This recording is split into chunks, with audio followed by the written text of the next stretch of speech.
several times in each chapter, we see how helpless Krishna is. We find weakness lording over strength exactly because it is weak. Srimad Bhagavad Gita is an epic struggle, and Krishna is the struggler. It all tugs at your heartstrings. It's actually a song, as much of melancholy as of wisdom. And that's the reason I love the Gita.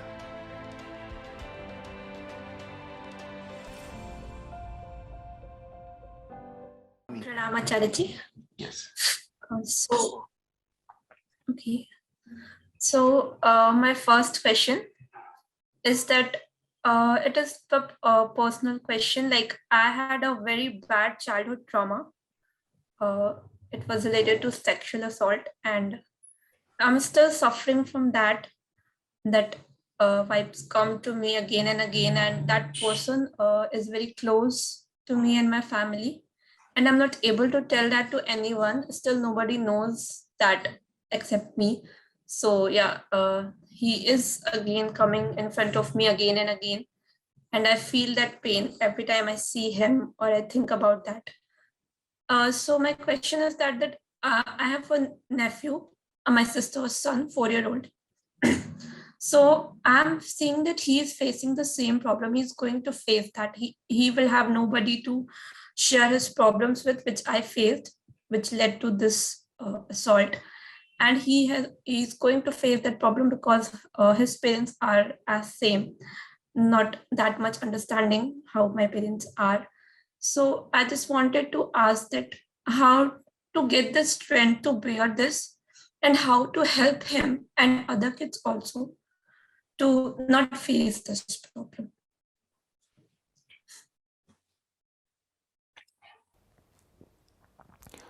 See, it is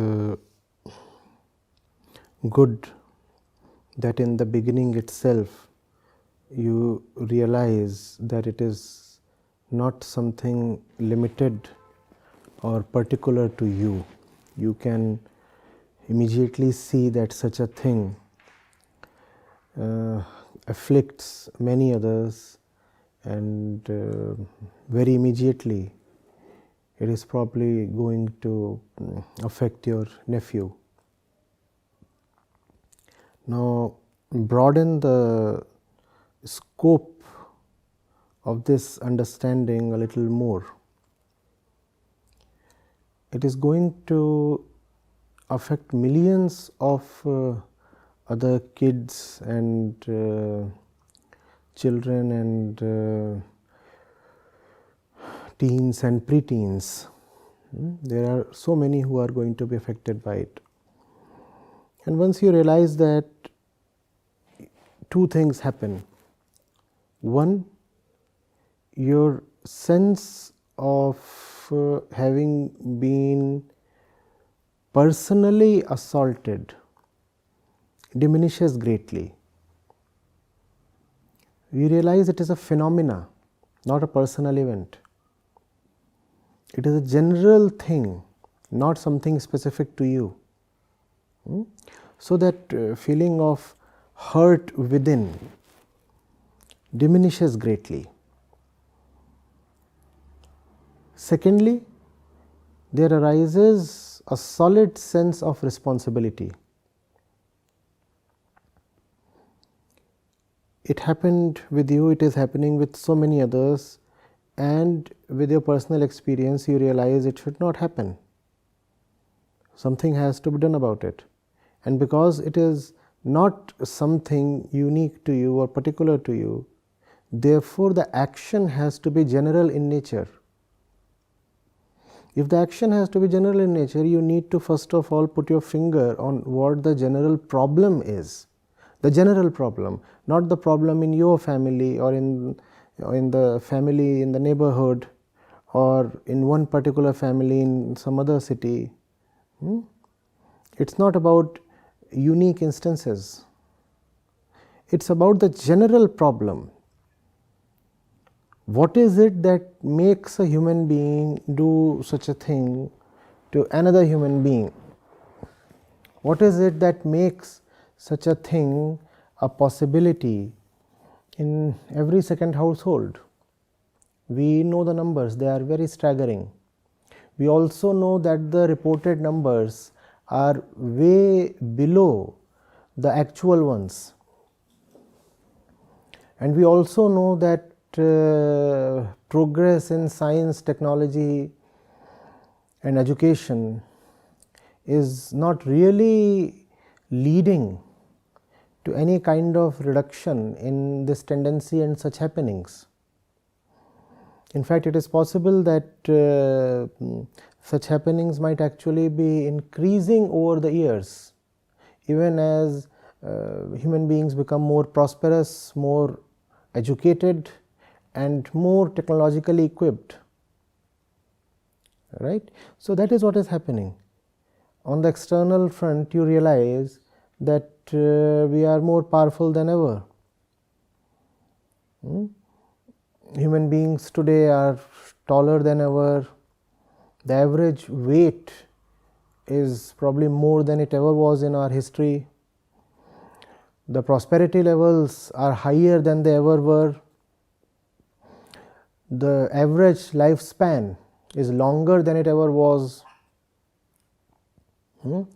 In the developed world, almost 100% population is literate. Even in India, literacy levels are exceeding 80% now. And there is so much power that all of us have at our hands.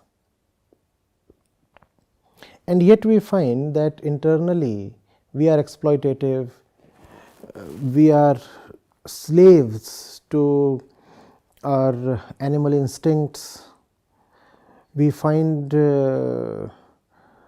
occasions to exploit others in all kinds of ways, sexual, economic, emotional. And the moment there is an opportunity, we jump at it. All we need to have is someone who is vulnerable, and we don't let go of the chance. So, what is really happening? And can these things be looked at in isolation? Are they not part of a general pattern related to the human consciousness? Look at flesh consumption, for example. The number of animals being butchered every day today for human consumption now runs into billions. Can you even come to terms with that? Billions of living beings being butchered to satisfy our taste buds every day. And is it too much to see how that is a part of the same pattern that leads to exploitation of little human beings within the family or in the school or at some other place? Isn't the tendency to exploit just the same? You have a small thing at your home, 4-year-old. That small thing could be your son, your daughter, your nephew, your niece. A small living being. A small, helpless, vulnerable living being. And you exploit her. And you have a small animal. It could be a hen, a duck, a lamb, and you slaughter it to feed your senses. Are these two events really dimensionally different from each other? They belong to the same level. They are part of the same pattern and the same problem. Are you getting it? And with human beings becoming more powerful technologically, economically, the little being at home is even more staggeringly at the mercy of the grown-ups, because it is the grown-ups that have all the power. The little one does not know technology. The little one has no idea of his or her rights. The little one is absolutely at the mercy of everybody else. And these grown-ups, they have so much today. They never had so much in history. They can do anything. Don't you see how human consciousness and the corruption within it is manifesting itself in 100 ways, and sexual exploitation of vulnerable sections is just one way this corruption is manifesting itself, and that you cannot take care of the problem of childhood sexual trauma unless you take care of the problem of consciousness itself. Obviously, we can have more stringent laws, we can educate our populations better and deeper, we can do a lot of things to try to curb this menace, right? You could have CCTVs in schools, and there are so many other things you can do. You can start teaching good touch and bad touch even to 3-year-olds. You can do all these things. But even as I speak of it, I am sure you are sensing that this won't work to a great extent, right? Because to what extent can you monitor the life of a 3-year-old or a 6-7-year-old? It's not humanly possible. So while all those things surely must be done, laws must be more stringent, the execution has to be rapid and objective, and as much care as is possible must be taken. But we must also know that this problem does not arise from lax laws. This problem arises from, as we said, the corruption of human consciousness. Around 8 years back, I was talking to college students like you, and I said, rapists we all are.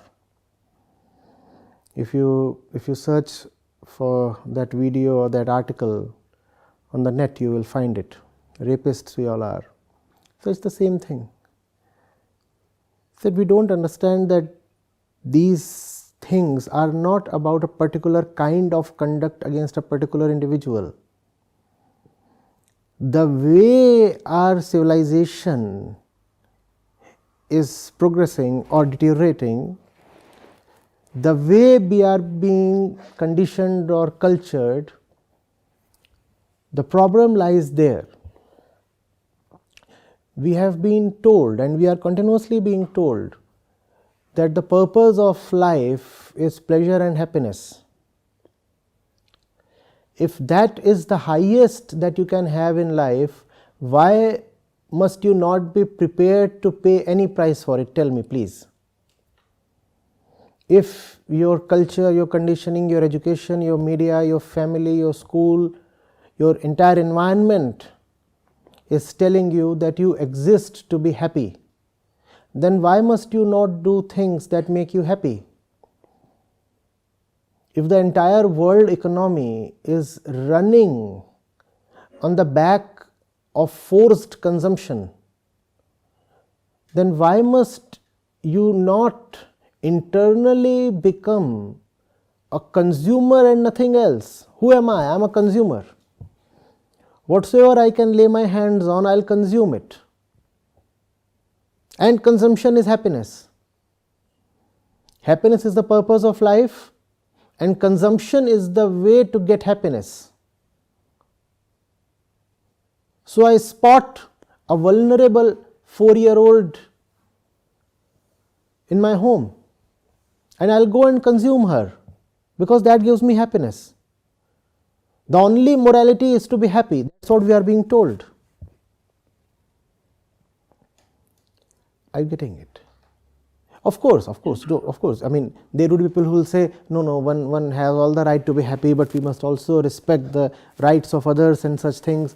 So, do you respect the rights of other living beings when you exploit them and kill them?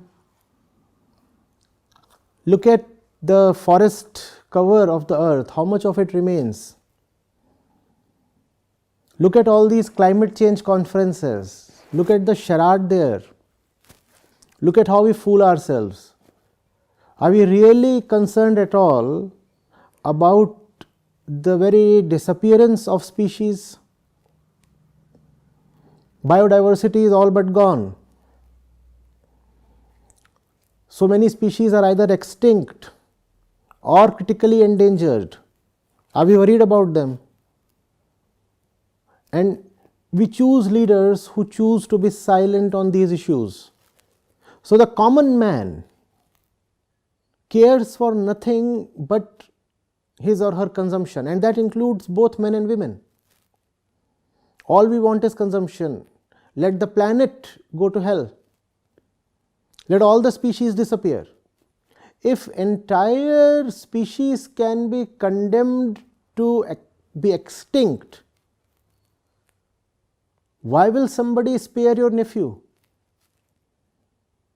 We are talking of entire species. They would be gone forever. Your nephew is just one little person. Why would somebody care for him?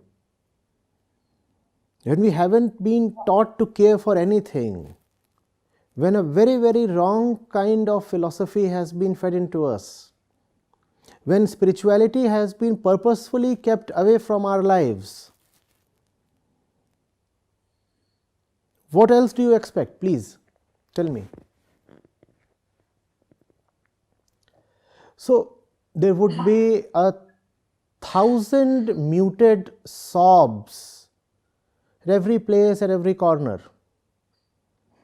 1,000 sobs, but I said all muted ones because we are supposed to be externally happy. Because happiness is the purpose of life. Please be happy. Please be well made up. Please put up a smiling face. You're not supposed to look unhappy, irrespective of whether you have been brutalized, exploited, irrespective of whether you have been subject to the grossest kind of abuse. Even if you are depressed, your depression has to be a fascinating, glamorous story worth selling. Yeah, so as you had covered it, and my follow-up question was that only, as you talk about veganism and you converted me to vegan. I was also non-vegetarian before I met you. It had been 1 year since I've started watching your videos, and now I've turned vegan so hard, and I'm trying to convert other people also. But as you also said, that we don't care about others. So I've also read news far away that a 9-month-old girl was raped. So I was just astonished, like, how can somebody do that? Like, 9-month-old baby, she's will be so cute and so lovable. So we don't even understand the feelings of human. How would we understanding the feelings of animals? So it is really difficult for me to make people understand that okay, animals also have some feelings. They don't even understand our feelings. So that was also my one question. It goes hand in hand. If you look at YouTube or other forms of social media, you will find thousands of very popular videos relating to recipes coming from tender lamb or tender goat, right? So you take a kid that's what, 2 months, 4 months, 6 months old, and its flesh is supposed to be especially luscious and tender, and you want to sever it. Now, do you see how it is not impossible for us to rape a 9-month-old girl? Do you see this? Flesh is flesh. Flesh is flesh. We don't realize that. We think that it is possible to operate in fragments. We think that it is possible to be cruel towards a 3-month-old lamb and be compassionate towards a 9-month-old girl. No, it is not possible, because the human psyche does not work like that. Once cruel, always cruel. Cruel towards one person, cruel towards the entire humanity, and cruel towards yourself. If you are being taught exploitation and cunningness in one dimension of your life, you will exercise that in all areas, all dimensions of your life. If you are corrupt in office, you will be corrupt even at home, even though you may not want to admit it, or you may not want to be consciously corrupt, but you will find that you are corrupt anyway, irrespective of what you think about it. So that's the fundamental problem, and if that is the fundamental problem, we also know the fundamental solution. We'll have to be made human. We are born animals, and the way to be human is to be educated in a spiritual way. I very well know that sounds very old-fashioned to you young people, but there is no other way. You require wisdom literature, you require Vedanta, you require Upanishads. Else we'll be a people of these 1,000 muted sobs. We are already that.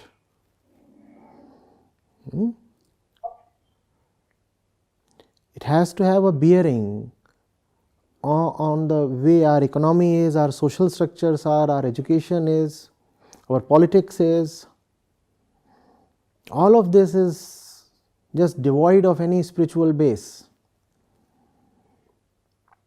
If your economics is not founded on spirituality, it will be an economics that will involve selling of not goods or materials, but trade in human beings themselves. You'll be ready to sell anything for your greed and for your happiness.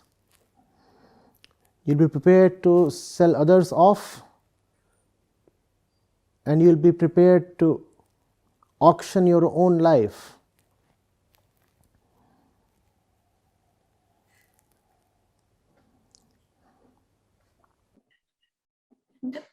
I also wanted to say that I am a very emotional type of person. So before 1 year, I didn't know this all that much. I had left some kind of non-veg, but I was eating eggs type of thing, like that vegetarian. So, but then I was not exposed to these cruelties and all these. But when I came in contact with you, then I started watching, and I also watched some videos very cruel to that slaughterhouses and all. And that then now whenever I see like anyone eating even egg, because my family members are all non-vegetarian, and they even try to force me to eat, but I don't. But then I lose my strength after seeing, I start crying, and then they mock on me. So I wanted to ask that, I know you are also a very sensitive person. I've seen many of your videos. So how to strengthen yourself when you're exposed to these kinds of things, you're always seeing this all going on to the world. So how to strengthen myself? Every act of cruelty and ignorance that you see should tell you how urgent your task is and how quickly time is running out. The more you are exposed to such happenings, the deeper should be your inner sense of urgency. Work harder and be more ferocious in your battle. Don't hold anything back. What are you saving yourself for? Time is running out. So when I am exposed to things that involve cruelty, exploitation, ignorance, it hardens my resolve. It quickens me up, makes me work harder.